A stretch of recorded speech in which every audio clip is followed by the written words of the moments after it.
Kawaki's timeskip outfit has been influenced by the 4 major characters of his life, and nobody was able to catch this hint for over 6 years. The white pajamas are from Jigen's manga apparel, the scarf has the same fabric as Goat's attire, and the jacket belongs to his father. So how did Kawaki end up in this outfit, and what possible impact could it have on his character development? Is he finally gonna discover the secrets of his past? Let's find out.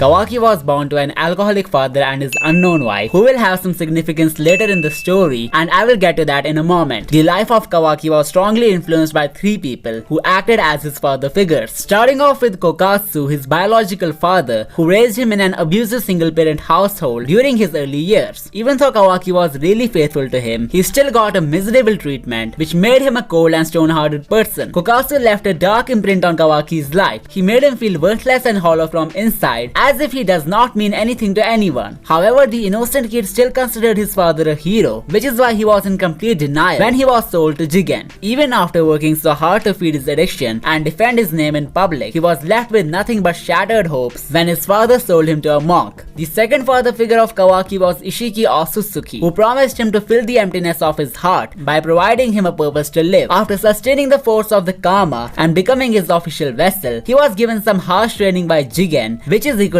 to physical abuse. Till now, Kawaki had been a victim of physical and mental abuse, as well as unethical experimentations that could even get him killed. But everything changed when the third father figure appeared in Kawaki's life. The caring nature of Naruto towards the unfortunate child made Kawaki devote his entire life to him. The devotion was so deep that he ended up sending him to some other realm, alongside ruining the life of the person who could pose harm to him. It seems like there are some more aspects explaining the true essence of Kawaki's character that can be found in the flash forward scene. The Omnipotence incident has granted Kawaki everything he desired, so does it mean he will forget the dooms of his previous destiny? I don't think so. Kawaki might go back to the places of his previous guardians for some really interesting reasons. I came to this conclusion by dissecting the apparel worn by Kawaki in the time skip. First and foremost, the white robe seems to have ties with Jigen, so it's very likely that he must have went to the Kara hideout where he received the Otsutsuki training. I feel like he would revisit that place to reminisce himself of the suffering and to pay tribute to the grounds that indirectly gave him everything he wanted. He might even have grown some respect for Ishiki, who had given him a purpose to live by. The staff and the robe would remind him of the harsh karmic training, which has empowered him into becoming the biggest enemy of the Otsutsuki clan. That was how Kawaki would pay tribute to one of the most important figures of his life. But what about his biological father? Why is he wearing his jacket in the future? I hope you make that sub button disappear, cause things will get really interesting from here. The traumatic memories of the past when Kawaki was just a weak hollow vessel getting used by multiple people must have forced him to return to his father. The way he went back to Kara hideout to gather Jigen's stuff, there is no way he won't return to the place where he was abused during his early childhood. The fact that he was okay with killing Sarada and ruining Boruto's life, I feel like he won't hesitate to kill the person who is responsible for shattering his life. But here comes the twist. Back when Kawaki's childhood was shown, he protected the name of his father against the bullies and called him his hero. What could have made Kawaki connect so deeply with his father, even though he treated him so badly? And why did Kokatsu become an alcoholic at first place? What if both these mysteries are linked to a single person? I'm talking about the mother of Kawaki and how her death might have made Kokatsu an alcoholic. I feel like some blurred memories of his past will be shown later in the series, where his dad would be crying on the corpse of his mother. By seeing his father wail so helplessly, he must have decided to work really hard to feed his addictions. When Kawaki would return to his father's place, a new part of the story would be unveiled, explaining the biggest mystery of the time skip scene. Kokatsu's wife could have been killed under some shinobi conflict, and once this detail is revealed to Kawaki, it will instantly make him realize that the shinobi system was responsible for ruining his childhood at first place. Whether Kawaki would spare Kokatsu after hearing this is like an unsolved mystery, but it will certainly grant him another greater purpose for using the karma, the extermination of the shinobi system. He will take on his father's jacket and would decide to destroy the regime completely in order to prevent people from dying an untimely early death. The only problem is that Kokatsu won't recognize Kawaki as his son, so maybe he'll talk to him about the child whom he sold to a monk. Before we move on to the impact of Naruto on future Kawaki's character, let's dissect another massive detail from his outfit, which hints at a truly major event. The Otsutsuki worshipper is gonna die by the hands of the Otsutsuki hater, and this unnoticed detail has proved it. In the recent episodes of the anime, Kawaki has confessed that he's on Konoha's side and does not intend to wreak havoc in any way. This means that the future destruction of the leaf was done by Code, most likely when Kawaki had went to pay tribute to his past. Upon returning to Konoha, he will definitely defeat Code and keep a piece of his outfit's fabric as a memento. He would use it as a scarf to remind himself of this victory, and not to mention wearing something on the neck reflects the sentimental value that the person shares with the item. I feel like after being grateful to Ishiki as well as Amado for granting him the karma, Kawaki must have agreed upon some of Code's ideologies, which would create an unusual bond between the two. Even though he would have to kill him for the sake of protecting Naruto, he would always respect the values that he learned from him, and the scarf would act as a token of remembrance for the same. Finally, let's figure out how Naruto has impacted Kawaki's time skip turmoil. Earlier I felt like Kawaki will end up dying after completing his mission of shinobi extermination, but the omnipotence incident has made me think otherwise. Even though we don't know whether the sealed Uzumakis have been affected or not, it's very likely that the reality shifting must have affected Kawaki's life goals. Previously he was ready to be killed by Naruto after killing his son, but now that he has framed Boruto as the most wanted international criminal, he apparently does not need to die. Another factor that would save Kawaki from giving up on his life would be the love and support of Aida. She is way too loyal to Kawaki, and I feel like he will get attached to her really soon. He might even formulate the end of shinobi plan with her help. After all, he is the most powerful person on the planet at present. He could even take advantage of being the Hokage's son, and here's how. Now that Aida has announced Boruto as the killer of the Hokage, Kawaki being his son will act a bit emotional to gain everyone's sympathy. He might then have a really deadly fight with Boruto that would regard him as the strongest warrior in the whole world. Boruto would somehow escape the battle, but Kawaki will be honored as the most formidable fighter by the great nations. The possession of such a divine power would make him an important figure in the shinobi world that will grant him influence. He could then gain some more remarks by destroying Code and his Tentail's army. Eventually he would decide to revamp the shinobi world after learning the reality of his real father. Aida is also gonna play a prominent role here, but there is still one thing that could make him lose his life in the future. It's the comeback of Naruto, but with a twist. If Naruto is unaffected by omnipotence, Kawaki will instantly feel ashamed of his actions. Not to mention seeing his godfather in a state of despair would automatically make him regret his decisions. Also, he'll be regarded as a liar after the return of Naruto for spreading false rumors of his death. All of this pressure would end up in Kawaki ending his own life, but I feel like Aida would use her omnipotence once again to make things better for Kawaki. However, there must be some limits to this power, which means nothing can stop Kawaki from facing his fate. The Jogan of Boruto could also have the power of omnipotence, explaining how everything will get better by the end of the series. Momoshiki might help Boruto in getting everything back. There is possibly no other way for Boruto to get out of his current situation, but the question which remains is at what cost? Hit that sub button as I'm about to cover this really soon. Not to mention the Jogan could also have some mind-blowing powers along with the ability to travel back in time. Check out these videos to find out more, and don't forget to subscribe for more amazing stuff. I will see you next time.